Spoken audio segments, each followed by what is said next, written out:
वित्त मंत्री निर्मला सीतारमण मोदी सरकार 3.0 का पहला आम बजट 23 जुलाई को पेश करेंगी। बजट में सरकार के खर्च और इनकम का लेखा जोखा होता है।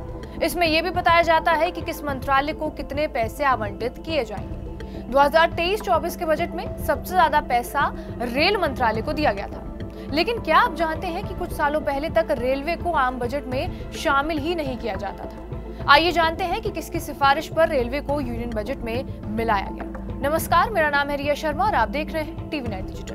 पहले संसद में 2 बजट पेश होते थे, रेल बजट और आम बजट। भारत सरकार ने 21 सितंबर 2016 को आम बजट के साथ रेल बजट के विलय को मंजूरी दी थी। इसके बाद 2017 में आजाद भारत का पहला संयुक्त बजट संसद में पेश किया गया। उस समय अरुण जेटली भारत के वित्त मंत्री थे। उन्होंने 1 फरवरी 2017 को 92 साल से चली आ रही प्रथा को खत्म किया था।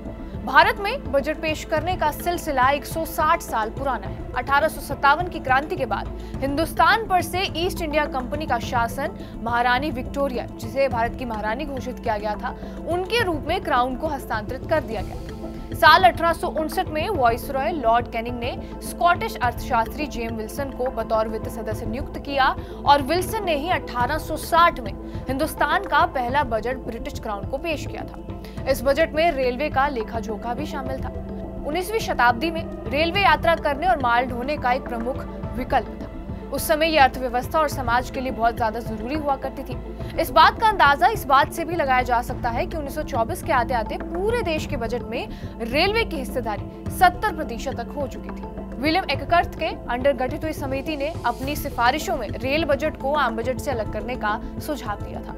इस समिति का गठन साल 1920 में हुआ था। एककर्थ समिति ने यह तर्क दिया कि रेलवे अकेले भारत की सबसे बड़ी आर्थिक गतिविधि का संचालन कर रहा है। ऐसे में इस पर विशेष ध्यान दिया जाना चाहिए और अलग से इसके लिए अलग बजट पेश होना चाहिए। भारत जब 1947 में आजाद हुआ तब भी कुल राजस्व में रेलवे की हिस्सेदारी काफी ज्यादा थी। इसे ध्यान में रखकर 1949 में गोपाल स्वामी अयंगर समिति ने सिफारिश की थी कि अलग रेलवे बजट की परंपरा जारी रहनी चाहिए और इसी संबंध में संविधान सभा ने एक प्रस्ताव को अप्रूव भी किया था। अयंगर समिति ने एक सिफारिश ये भी थी कि रेल बजट यदि संभव हो तो आम बजट से पहले सदन में पेश किया जाए। इन दोनों बजट पर चर्चा के लिए अलग अलग दिन दिए जाए। इसके अलावा रेलवे के लिए एक स्थायी वित्त समिति का गठन किए जाने का भी सजेशन दिया गया, जो रेलवे बजट पर खर्चा की तारीख से पहले रेलवे के खर्च की जांच करेगा। आजाद भारत में रेल मंत्री जॉन मैथाई ने देश का पहला रेल बजट पेश किया था। धीरे धीरे रेलवे के राजस्व में कमी आने लगी। 1970 के दशक में रेलवे बजट मिलने वाले राजस्व का 30% ही रह गया। 2015-16 में यह आंकड़ा 11.5% पर आ गया। तब बहुत से एक्सपर्ट्स ने अलग रेलवे बजट को खत्म करने का सुझाव भी दिया था। नवंबर 2016 में केंद्र सरकार ने रेल बजट को केंद्रीय बजट में मिलाने का फैसला लिया। ये निर्णय नीति आयोग के सदस्य विवेक देबरॉय की अध्यक्षता वाली एक समिति की सिफारिशों पर आधारित था। रेलवे बजट को आम बजट में मिलाने से आर्थिक और राजनीतिक फायदे हो और इस मिलावट से रेलवे नीतियों का व्यापक आर्थिक नीतियों के साथ तालमेल बिठाया गया। दोनों बजट को मिलाने से सुरक्षा और नेटवर्क विस्तार जैसे क्षेत्रों में धन बांटने में सरकार को ज्यादा लचीलापन हासिल हुआ।